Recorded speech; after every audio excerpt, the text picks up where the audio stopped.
everybody, Allie here with your Inspire Me Monday with Power Poppy. Today we're going to be working with a variety of different inks and we're going to be stamping with water, so let's get started. Right now we're going to work with some distress inks. I've picked out a couple of purples and a pink to use, and we're going to start by making just a colored background with our ink blending tools. So I'm going to start with our lightest color, our picked raspberry.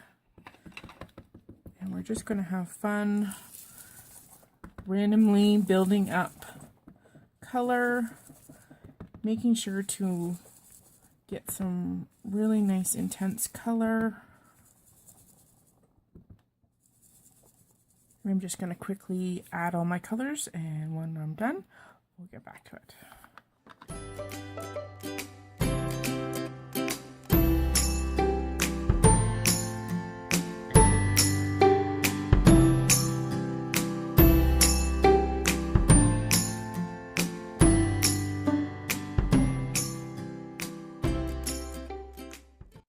Now that we've got our watercolor paper all inked up and blended, I tried to concentrate the ink a fair amount, and we're going to use our mini Misty today, and I'm just going to load that right in there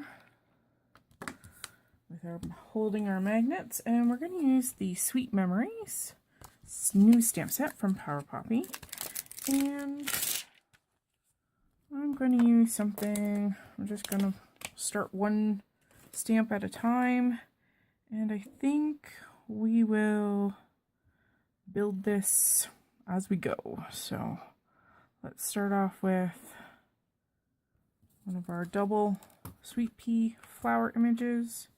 We're just going to attach that to the lid of the Misty, and now I'm going to use just a small amount of water. I've just got it in this little container here.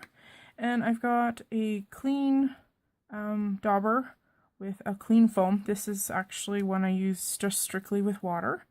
And I'm just going to add water, getting rid of the excess by just tapping it off because I don't want too much water. And I'm just going to use this just like an ink. So we're going to apply water straight to our stamped image. There we go. And we're going to close our lid. Oop, magnets in the way. Give it a good press. Make good contact with that stamp. I'm going to take a piece of clean paper towel and just dab off anything that's wet. So I'm going to do it one more time. I'm going to clean off the ink off the stamp because the ink from the paper actually sticks to the stamp. So I clean that off, and I didn't apply any more water to this because it's fairly wet. I'm going to dab it again with water, press it once again to our inked background, and almost immediately I'm going to take that paper towel. Now, as the water seeps into the paper and lightens that inked area, the image will become more and more defined, but you're going to add some pretty cool texture and some pretty cool images. They're not going to be like stamping it. Like with an ink, you're not going to get a true image, but you're going to see a lot of that detail. So we'll add another sweet pea here. I'm going to peel this one off. And we're just going to randomly add them to this background here. So attaching it. Once again, this is still damp enough. Applying the water to our image. Making good contact and just wicking up that extra ink. And again, we'll dab off the ink off of our stamp, which transferred. Add a little bit more water and go in once again with our paper towel. Just sop up. All right. So you can continue that for as much of the ink as you would like. You can stop with 2, you can go with a third, you can do whatever your heart desires. I think we'll just continue and do what we can do. Different inks are going to give you different reactions with water. And I will show you a couple examples using some other different inks,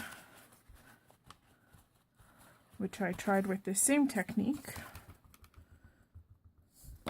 And you can use them as backgrounds or technique pieces for your journal or wherever you wish to use them. And you see as it dries, it becomes whiter and lighter as that ink, as the water gets rid of that ink and pushes it into the paper. Now the other thing to note too is that the more detailed your stamp, you're not going to get a detailed image with this kind of stamping. It's just not meant to be that way. It's meant to look almost watercolored or loose.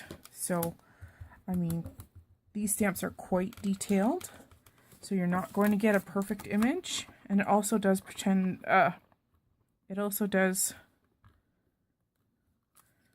depend on what kind of ink that you're using as to what kind of image you're going to get as an end result as well. So be aware of that. That's why today is all about experimentation and not actually having an end product. Okay, so I'm going to go and let this one sit for a while and allow it to dry, because you can't quite see the images, but they're starting to become more prominent there.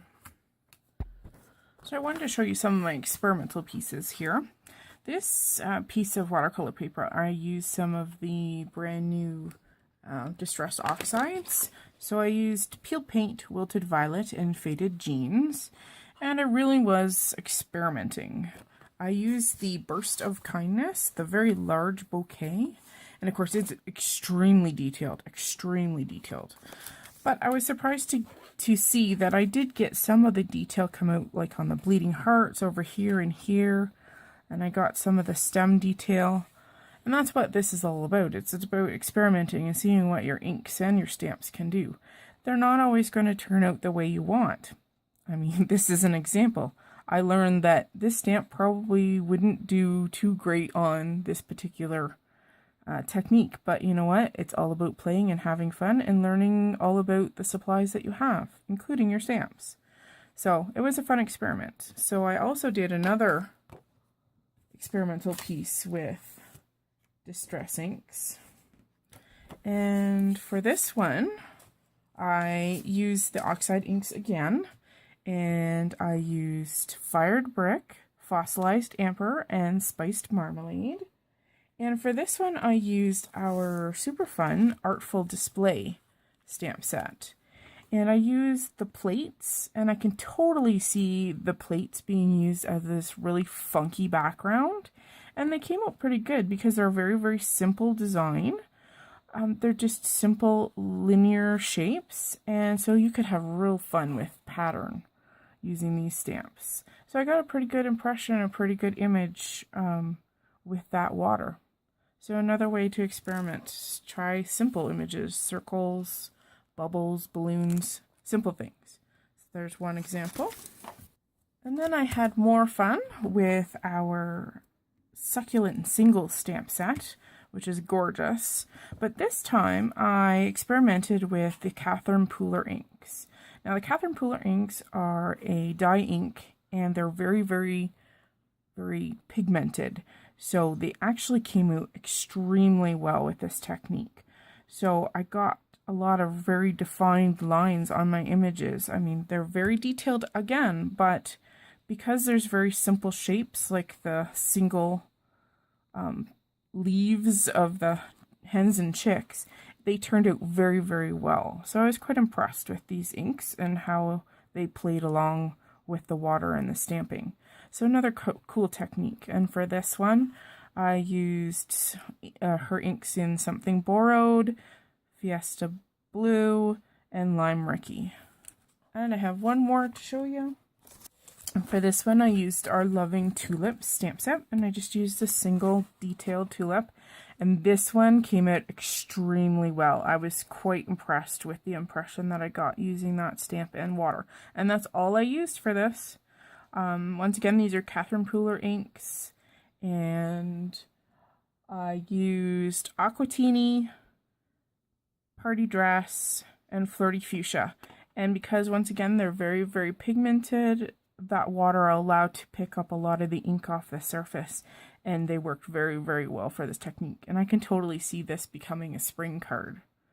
So yeah, so take the time, pull out some of your fun inks, pull out some of those cool stamps, and you know what?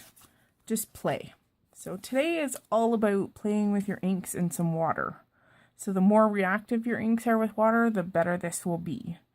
So I hope you give this a whirl. I hope you give this a try and use it on maybe your card background for the next time. Thanks for joining me today. I hope to see you again. Have a great Monday.